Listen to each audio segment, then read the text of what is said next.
Cake செய்யுது எப்படின்னு இந்த வீடியோக்குள்ளே போய் பார்க்கலாம் வாங்க. எங்களாக இருந்தால் சப்ஸ்கிரைப் பண்ணிக்கோங்க. பிடிச்சிருந்தா லைக் பண்ணுங்கள், ஷேர் பண்ணுங்கள், கமெண்ட் பண்ணுங்கள், சப்ஸ்கிரைப் பண்ணுங்கள். தேங்க்யூ. வெண்ணிலா கேக்கு அது எப்படி செய்யலாம்னு பார்க்கலாம். தேவையான பொருட்கள்: மைதா, பேக்கிங் சோடா, பேக்கிங் பவுடர், வாசனை இல்லாத ஆயிலு, வெண்ணிலா எசன்ஸு, 2 முட்டை, ஒரு வாழைப்பழம், சர்க்கரை. இப்போ எல்லாம் மிக்சியில் அடிச்சுட்டு வந்துடலாம். தேவையான பொருளை மாவு போட்டிருக்கிறேன். கொஞ்சம் இனிப்பு கம்மியாகணும். 1½ கப்பு சர்க்கரை போட்டு மிக்சியில் படிச்சுட்டு வந்துடுறேன் பவுடராக.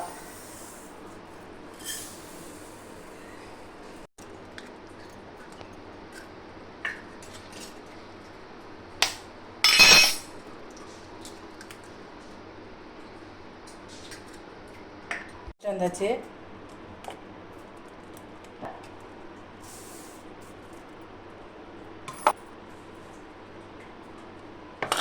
வச்சாச்சு. நீங்கள் சரிச்சிக்கங்க. சக்கரை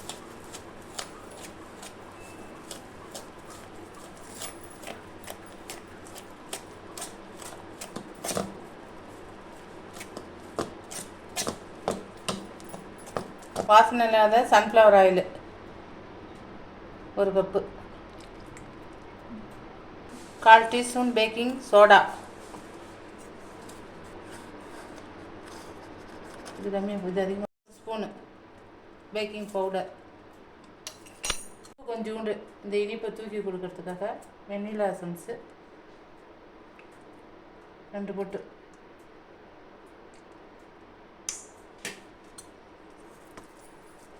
காய்ச்சி ஆற வச்ச பால். நிச்சயம் பண்ணலாம், பண்ணாமல் நான் ஆயில் அப்ளை பண்ணிக்கிறேன்.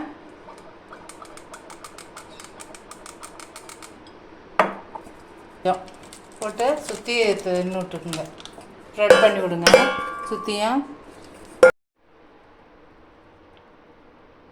தட்டிக்கலாம். அப்போ தான் எல்லா இடத்துலையும் இதாக இல்லாமல் பபுள்ஸ் இல்லாமல் கரெக்டாக ஈவனாக வரும்.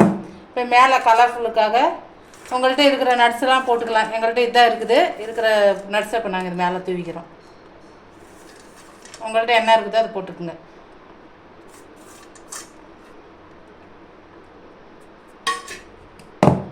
ஒரு 20 நிமிஷம் சூடு பண்ணியாச்சு. இப்போ அது மேலே இதை வச்சு 30 நிமிஷம் லோ ஃப்ளேம்லே வச்சுக்குங்க. விசில் போடக்கூடாது.